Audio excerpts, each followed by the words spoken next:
나라가 남과 북으로 갈려져 있고 동과 서로 나뉘어져 있습니다. 조만간에 3개월 뒤에 또 선거가 있을 텐데 선거 개표 상황을 보다 보면 또 한 번의 대한민국의 홍해바다가 놀라운 역사가 동과 서로 쫙 갈라지는 그 모습이 안 펼쳐졌으면 좋겠는데 펼쳐지지 않을까 두려운 마음입니다. 아무 이유 없이 그 지역 출신이라는 이유 하나만으로 사람들은 미워하고 싫어합니다. 말투가 전라도 사람 같아서, 경상도 사람 같아서, 충청도 사람 같아서 그냥 싫다는 거예요. 아, 저 사람이 인상이 조금 강했는데 그러면 그렇지 거기 출신일 줄 알았어 하면서 막 미워하는 거예요.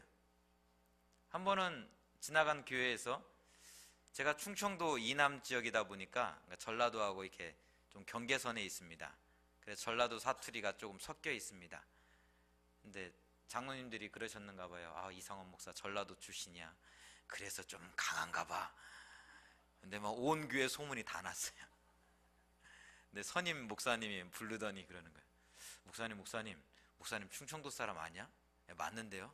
근데 온 교회 전라도 사람이라고 소문 다 났어. 그 지역 출신이라는 이유 하나만으로 미워하고 싫어하고. 근데 신앙을 가지고 있는 사람들은 이러지 않았으면 좋겠는데 신앙을 가지고 있으면서도 넘어서지 못하는 그 벽이 우리 안에 있지는 않나 되돌아봅니다.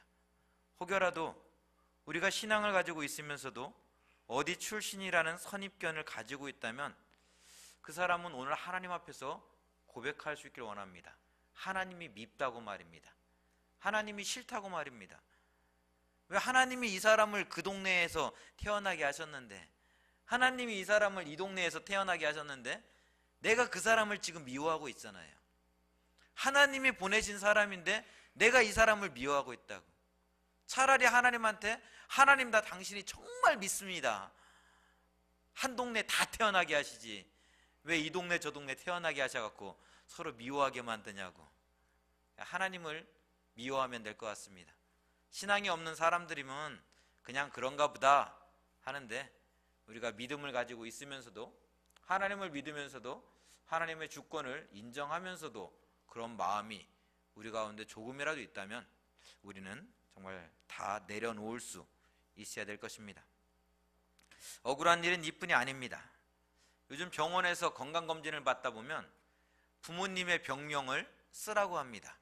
혹시 부모님이 심장이 안 좋으셨습니까? 간이 안 좋으셨습니까? 폐가 안 좋으셨습니까? 쭉 쓰라는 거예요. 아니 분명히 나의 건강검진을 하러 왔는데 부모님, 할아버지, 할머니까지 막 쓰라는 거예요. 막 쓰고 나면은 의사 선생님이 그러는 거예요. 아버지가 심장이 안 좋으셨으니까 선생님도 심장이 안 좋을 확률이 아주 높습니다. 조심하십시오. 아니 아버지가 안 좋았는데 왜 제가 안 좋았냔 말이에요. 우리 그렇지 않습니까? 아버지가 간이 안 좋으셔서 돌아가셨는데 왜 내가 그 간이 안 좋은 그 위험을 안고 살아가야 되냐는 거예요. 참 억울합니다. 그런데 어떡합니까? 나는 아버지의 어머니의 유전자를 가지고 태어났는데 말입니다. 참 속상합니다. 그런데 어떡합니까? 나는 그 동네에서 태어났는데 말입니다. 오히려 심장이 안 좋은 유전자를 가지고 태어났으면 더 조심하고 더 신경 써야 하는 바로 그 자리가 내가 기도해야 될 자리가 아닌가요? 그런데 모든 인류가 이처럼 정말 억울한 태생적 유전자를 하나 가지고 있습니다. 아프리카 사람이건 아시아, 유럽, 아메리카 사람이건 간에 모두가 가지고 있는 유전자입니다. 하나님은 세상을 창조하시고 사람으로 하여금 에덴 동산에서 정말 행복하게 살라고 말씀하셨죠. 그리고 그 에덴 동산에 있는 선악과 그것만은 따먹지 말라고, 다른 거는 다 따먹어도 되니까 이것만큼은 따먹지 말라고 말씀하셨습니다. 선악과가 무슨 독이 있어서 익지 않아서 따먹지 말라고 한 게 아니죠. 너는 피조물이고 이 모든 것을 다 가졌지만 너는 피조물이고 나는 창조자라는 그 사실을, 하나님은 창조주시고 인간은 피조물이라는 사실을 인정하며 살라는 말씀이셨습니다. 그런데 아담은 이 하나님의 명령을 어겼습니다. 피조물인 인간이 하나님이 되기를 원했습니다. 그래서 그 선악과를 따먹었습니다. 내가 누구인지 분명히 알아야 하는데 내가 인간이라는 사실을, 사람이라는 사실을 인정하지 않고 하나님이 되려 했던 것입니다. 사람으로 있어야 될 그 자리를 버리고 하나님처럼 되려고 했을 때 하나님은 그것을 죄라 말씀하셨습니다.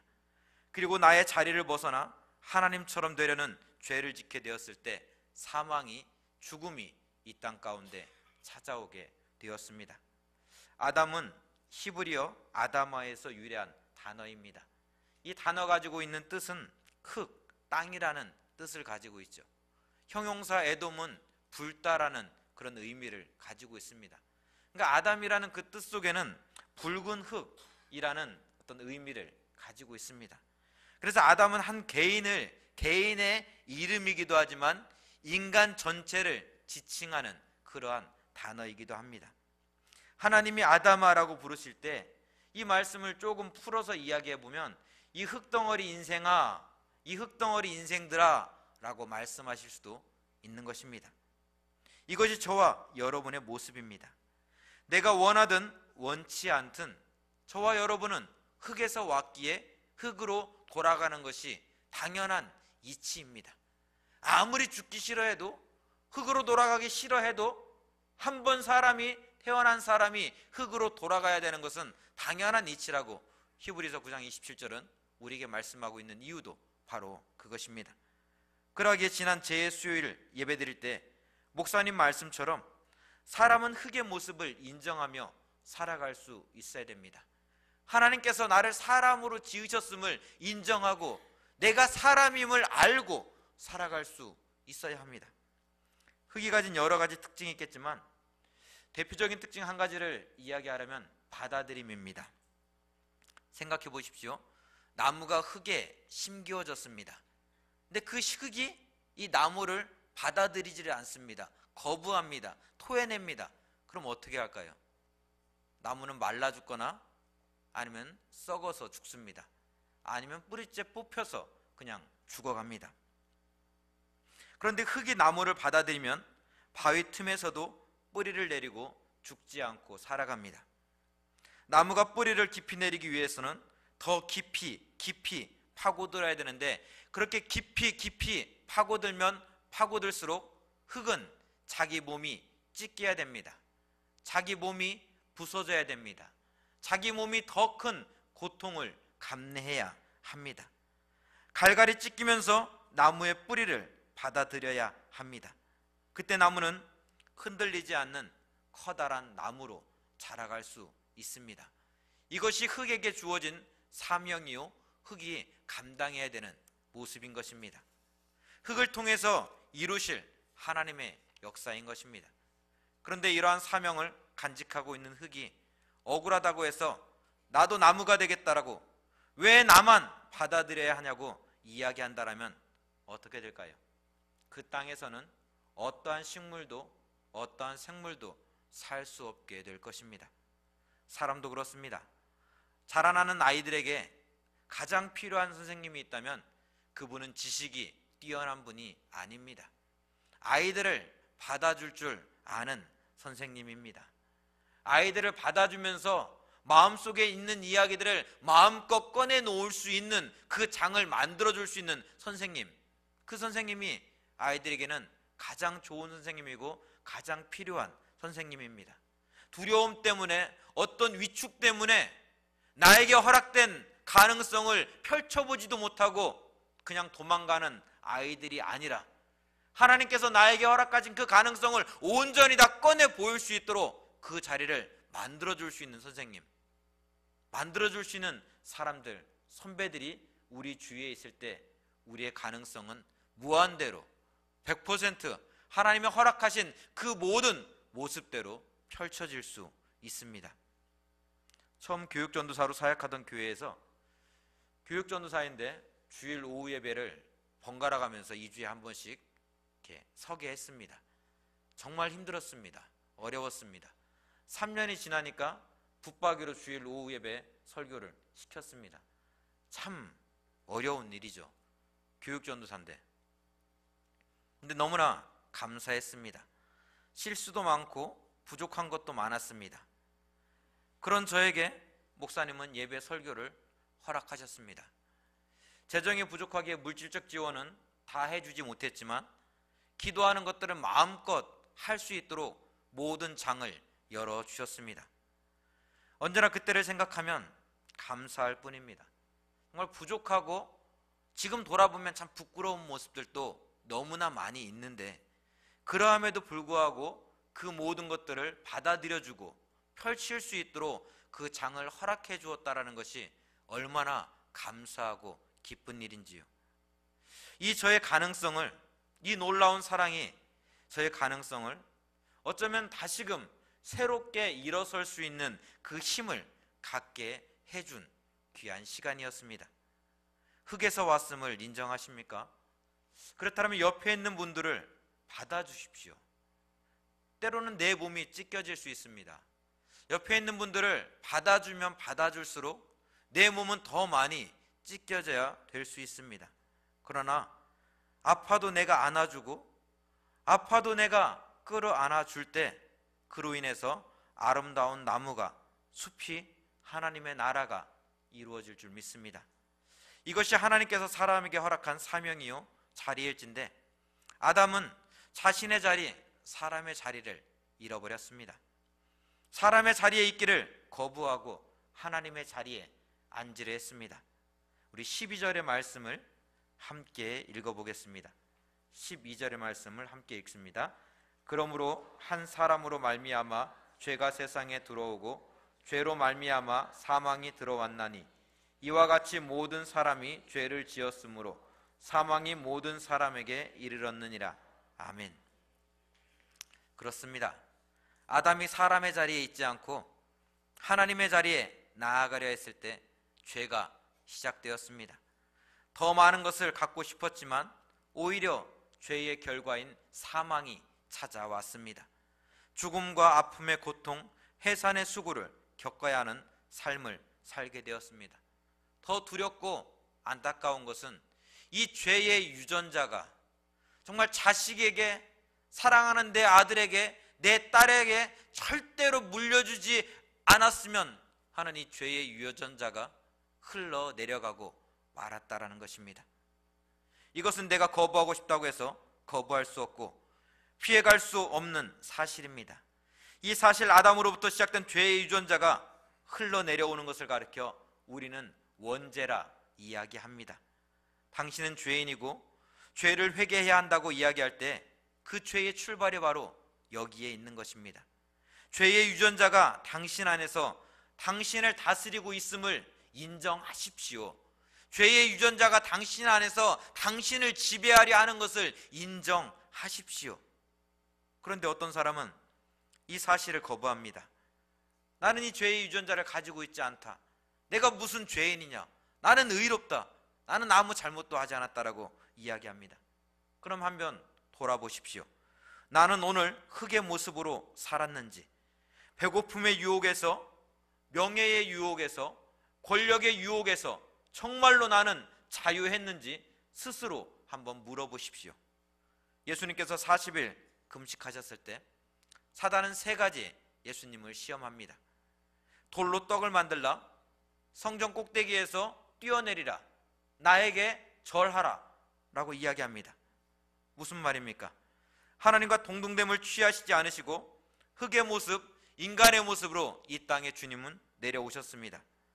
인간의 가장 취약한 부분, 가장 넘어지기 쉬운 이 3가지 배고픔과 명예와 권력 앞에서 사단은 무릎 꿇으라고 예수님께 말씀하셨습니다. 그런데 예수님은 이 3가지 인간의 욕구가 인간의 죄로부터 시작된 욕구임을 알았기에 배가 고프지만 그 모든 것들을 다 거부합니다. 무릎 꿇으라는 사단의 요구 앞에 아니라고 이야기합니다.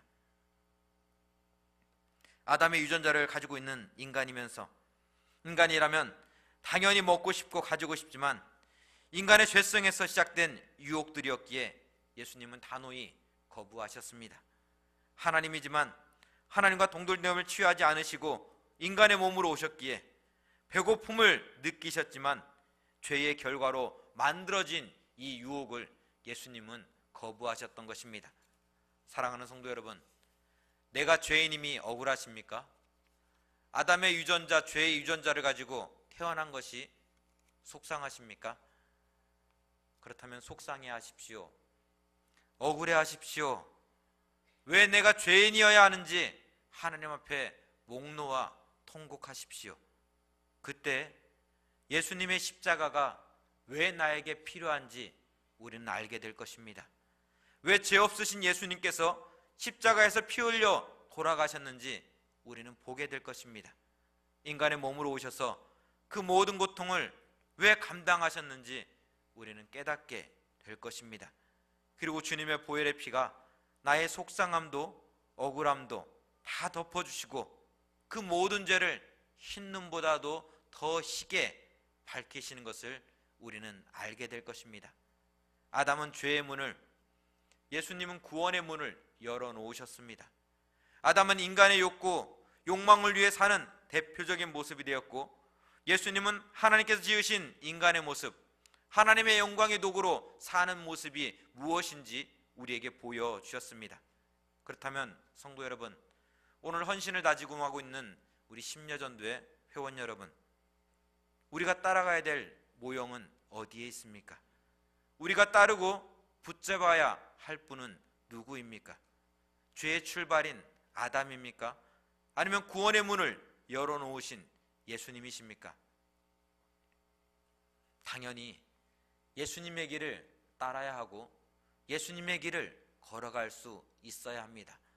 나로 인해서 죽음의 문이 시작되는 것이 아니라, 죽음의 길이 열리는 것이 아니라 나의 발걸음을 통해서, 나의 발자취를 통해서 생명의 역사가 쓰여지기를 우리는 기도할 수 있어야 합니다. 그럼 예수님을 따르고 예수님의 길을 걷는다는 것이 무엇을 의미하는 걸까요? 빌립보서 2장 5절에서 8절은 우리에게 이렇게 말씀하고 있습니다. 그는 근본 하나님의 본체시나 하나님과 동등됨을 취할 것으로 여기지 아니하시고 오히려 자기를 비워 종의 형체를 가지사 사람들과 같이 되셨고 사람의 모양으로 나타나사 자기를 낮추시고 죽기까지 복종하셨으니 곧 십자가에 죽으심이라. 예수님은 하나님의 자리에 있지 않으셨습니다. 왕의 자리에도 있지 않으셨습니다. 하나님의 본체시나 그 본체의 주의를 버리고 종의 모습으로 이 땅에 오셨습니다. 흙으로 지음받은 사람의 모습으로 이 땅에 오셨습니다. 그리고 자기를 낮추시고 복종하기를 십자가에 죽기까지 하였습니다. 우리가 예수를 믿고 따른다는 것, 예수님의 마음을 가지고 사랑한다는 것은 왕이신 예수님을 통해서 온 우주 만물을 통치하시고 다스리시는 예수님을 통해서 모든 능력과 권세를 가지고 있는 예수님을 통해서 뭔가를 얻고자 하는 것이 아닙니다. 예수님을 통해서 뭔가를 얻고자 하는 것이 우리가 예수 믿는 목적이라면 우리는 야고보와 요한과 별반 다를 바 없는 사람들입니다. 예수님 당신이 예루살렘에서 왕이 되면 한 사람은 좌의정으로, 한 사람은 우의정으로 우리를 세워주십시오 이야기하는 그 사람과 예수님의 그 전능하심으로 인해서 나에게 권력을, 나에게 명예를, 나에게 힘을 달라고 이야기하는 것과 무엇이 다르겠습니까? 예수님의 마음은 간혹 예수님께서 오병이의 사건을 통해서 5,000명을 먹이시고 때로는 죽은 자를 살리시는 기적을 행하신 것은 그 표적을 통해서 예수님을 따르게 하기 위함이었습니다. 보이지 않는 하나님의 나라 참된 양식이 무엇인지에 대해서 가르쳐주기 위함이었습니다. 그런데 많은 사람들은 이 표적의 목표를 두고 살아갑니다. 이 표적의 삶의 목적이 맞추어 있습니다. 하지만 예수님은 사단의 세 가지 유혹을 단호히 물리치셨습니다. 흙으로 지음받은 인간의 욕구가 죄에서부터 시작된 것이기에 너무나 잘 알고 있었기에 예수님은 단호히 거부하셨습니다. 그리고 철저하게 지음받은 목적에 따라서 하나님이 보내신 그 목적에 순종하셨습니다. 그 순종은 십자가에 죽는 일이었습니다. 그렇게 십자가에 죽으심으로 말미암아 구원의 문을, 생명의 문을 열어놓으셨습니다. 이것이 예수님의 마음이고 예수님이 걸어가셨던 길이요, 예수님을 따르는 자들이 가야 될 길입니다. 사랑하는 성도 여러분, 예수님은 나의 주인이십니다. 예수님은 나의 왕이십니다. 예수님은 나의 주님이십니다. 그렇다면 여러분은 주님이신 예수님을 섬기십시오. 왕이신 예수님을 섬기십시오. 왕이신 예수님을 향해서 나를 섬기라 이야기하는 것이 아니라 종인 내가 왕이신 예수님을 섬겨야 합니다. 주인 되신 예수님께 나를 섬기라 이야기하는 것이 아니라 종된 내가 주인 되신 예수님을 섬길 수 있어야 합니다. 왕은 종을 지키고 보호해 줍니다. 필요에 따라 일용할 양식을 공급하고 늦은 비와 이른비를 통해서 삶의 양식을 채워 주십니다. 그러나 분명한 것은 왕이 종이 섬기는 것이 아니라 종이 왕을 섬겨야 한다는 사실입니다. 예수님을 왕으로, 예수님을 나의 주인으로 모셨습니까? 그렇다면 우리는 왕이신 예수님께서 가지셨던 마음을 가져야 합니다. 그렇지 않고 예수님 때문에 강해져야 되고 예수님 때문에 부유해져야 하고 예수님 때문에 권력의 자리에 서야 한다면 예수님은 그런 욕망을 채우려는 여러분을 위해 종의 모습으로 여러분을 섬기는 그 자리에 서 있어야 합니다. 나의 약함을, 부족함을 예수님에 의해서 채우려는 마음을 내려놓으시고 나의 약함을 예수님 앞에 인정하십시오. 약한 모습 그대로 예수님께 나아가십시오. 때로는 부족한 모습 그대로 예수님께 나아가십시오. 원죄를 가지고 있는 인간의 모습 그대로 예수님께 나아가십시오. 그리고 한번 예수님을 바라보십시오. 그 약함을 가지고 어떻게 일하시는지, 그 부족함을 가지고 어떻게 하나님의 일을 만들어 가시는지, 왜 나에게 그렇게 연약한 것을, 그렇게 부족한 것을 허락하셨는지, 그 속에서 나를 이 땅에 보내주신 하나님의 손길을, 하나님의 섭리를, 하나님의 나를 향한 하나님의 계획을 우리는 보게 될 것입니다. 사순절 첫 번째 주일입니다.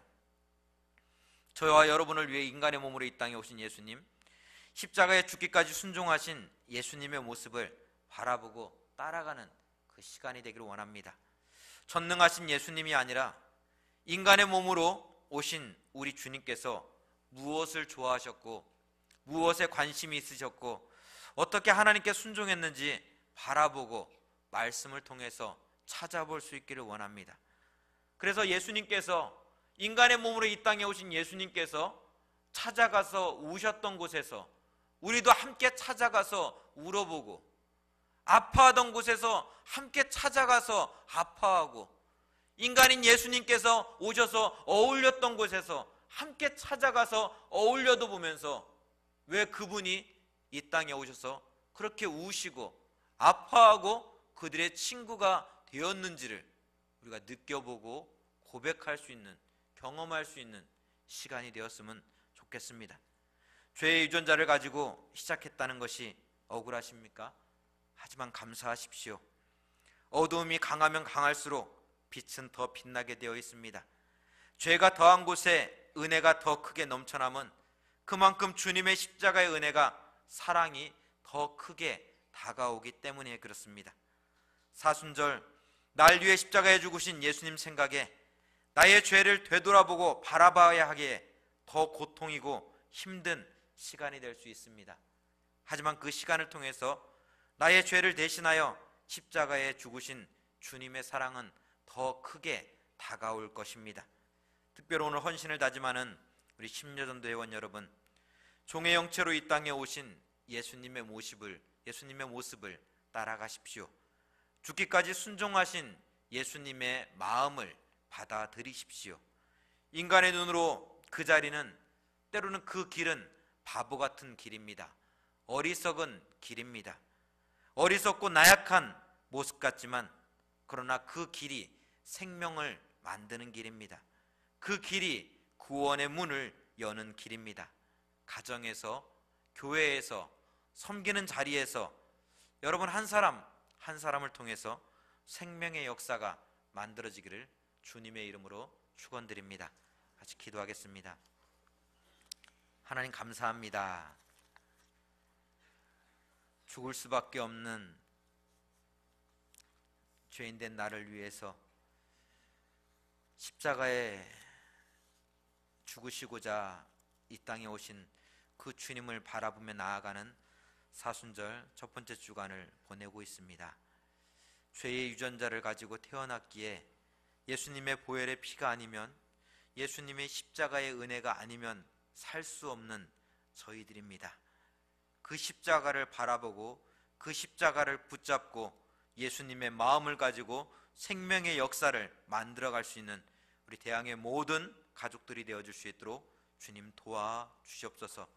때로는 연약함을 가지고, 부족함을 가지고, 육신의 아픔을 가지고 눈물을 흘리는 사랑하는 성도들이 있습니다.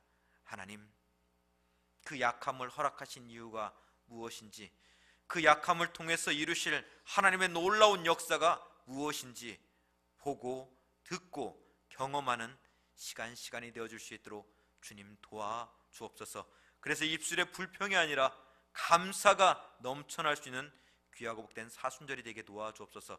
특별히 헌신을 다짐하는 우리 심려전도 회원들, 우리 모두가 생명의 역사를 만들어 나가는데 정말 헌신을 다짐할 수 있는 귀하고 복된 여전도의 회원들 될 수 있도록 주여 도와주옵소서. 예수님의 이름으로 기도드립니다. 아멘. 귀한 말씀